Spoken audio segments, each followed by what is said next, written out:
truth, just like the prophets stood for the truth. And you must know there are false prophets. You remember a story in the Bible.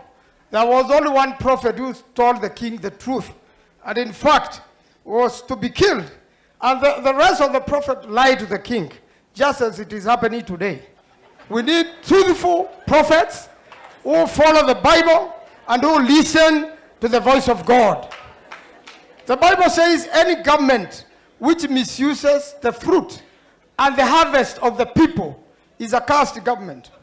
And the God does not like it. Coffee has been misused. So many, crops in this country.